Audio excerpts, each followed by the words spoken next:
कभी कभी जब हम अपेरेंट फेलियर्स को फेस करते हैं तो हमारा मन खराब हो जाता है, हम परेशान हो जाते हैं और हमें ऐसा लगता है कि यार जितनी मेहनत करी थी खराब हो गई, या जो कुछ करना चाहते थे, जो पाना चाहते थे वो नहीं पा पाए, और उस वजह से हम अपनी उम्मीद छोड़ने लगते हैं। लेकिन इस बात का ध्यान रखना बहुत ज़रूरी है कि कभी कभी जो डिसएडवांटेजेस होती हैं वही हमारे लिए एडवांटेजेस का काम करती हैं, और एक सक्सेसफुल आदमी डिसएडवांटेजेस के लिए रोता नहीं है बल्कि उन्हें अपनी एडवांटेज में कन्वर्ट करने के लिए सोचता रहता है। ये कहानी है एक ऐसे बच्चे की जिसने जन्म लिया एक ऐसे परिवार में, एक ऐसी जगह पे जहाँ पे बहुत सारे लोग कुश्ती लड़ा करते थे। जब वो छोटा था तभी से उसका एक सपना था कि बड़ा होके वो जो लोकल वहाँ पे जो चैंपियनशिप होती है उसे जीतेगा और सबको हराएगा।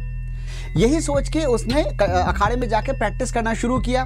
जब वो छोटा था, धीरे धीरे बड़ा हो रहा था, तब भी लोगों को देख के समझ में आ रहा था कि इस लड़के में प्रतिभा है और ये वाकई किसी ना किसी दिन आगे जाके जीतेगा जरूर, चैंपियन जरूर बनेगा।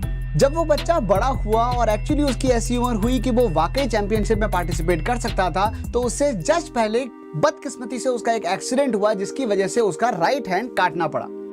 अब उस बच्चे के पास अपने सपने को, अपने इरादे को पूरा करने का कोई तरीका नहीं बचा था, क्योंकि अब उसे पता था कि बिना राइट हैंड के अगर वो किसी दंगल में गया तो वहां पर वो बहुत बुरी तरीके से पछाड़ा जाएगा और शायद वो पार्टिसिपेट भी ना कर पाए। जब वो रिकवर कर गया और वो जब अपना अलबत्ता एक ही हाथ के साथ अपना जीवन जी रहा था, तो एक दिन उसके कोच साहब उसके घर आए और उन्होंने उससे कहा कि तुम प्रैक्टिस पे क्यों नहीं आ रहे हो।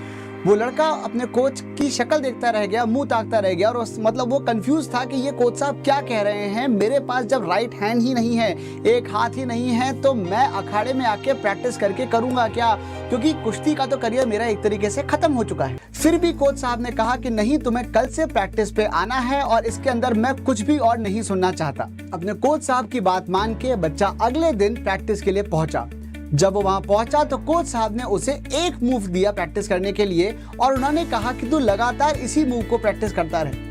अगले कई महीनों तक लगातार दिन में 100 बार, 200 बार, 500 बार पर वही वाला मूव कोच साहब उसको प्रैक्टिस कराते रहे।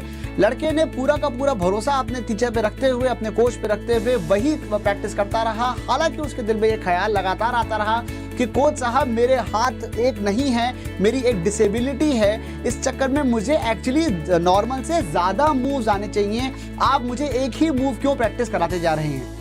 बहरहाल समय गुजरा और चैंपियनशिप शुरू हुई, जिसके अंदर उस लड़के ने भी पार्टिसिपेट किया। आश्चर्य की बात यह है कि जब उसकी पहली फाइट हुई जिसके अंदर उसका ओपोनेंट पूरी तरीके से एक हेल्दी था, इंसान था, पूरा हष्ट पुष्ट एक पहलवान था, पर उस लड़के ने उस पहलवान को सिर्फ उस एक मूव के चलते हरा दिया। सिर्फ उस एक फाइट में ही नहीं, वो आने वाली सभी फाइट्स को लगातार जीतता चला गया, और ये सब उसने किया सिर्फ उस एक मूव के चलते जिसको उसने कई बार प्रैक्टिस किया था। जब उसकी जीत से न सिर्फ वो बल्कि सारी दुनिया हैरान थी, तब उसका कोच अकेले बैठा एक कोने में मुस्कुरा रहा था। वो लड़का जीतने के बाद सीधे अपने कोच के पास गया और उनसे पूछा कि ये हुआ कैसे कि मैं एक डिसेबिलिटी के बावजूद इतने सारे नॉर्मल पहलवानों से जीत कैसे गया। तब उस कोच ने उसे बताया कि जो एक मूव उस लड़के ने लगातार प्रैक्टिस किया था, उस मूव का सिर्फ एक ही काट है, और वो काट ये है कि अगर जो ओपोनेंट है वो उस पहलवान का राइट हैंड ग्रैब कर ले।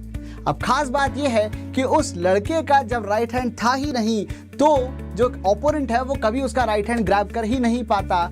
इस वजह से उसके मूव की कोई काट नहीं थी। अब उस लड़के को समझ में आया कि जिसे वो अपनी डिसएडवांटेज समझ रहा था, असल में वही उसकी एडवांटेज थी जिसके चलते वो जीत पाया। ठीक इसी तरीके से जब हमें भी लाइफ में कोई सेटबैक्स मिलते हैं या हम कोई फेलियर्स फेस करते हैं, तो बजाय डिसहार्टन होने के हमें उन फेलियर्स को स्टेपिंग स्टोन्स में कन्वर्ट करना चाहिए, उनसे एक सीख लेनी चाहिए और अपनी जीत को फाइनली हासिल करना चाहिए। So just keep doing your best and keep growing.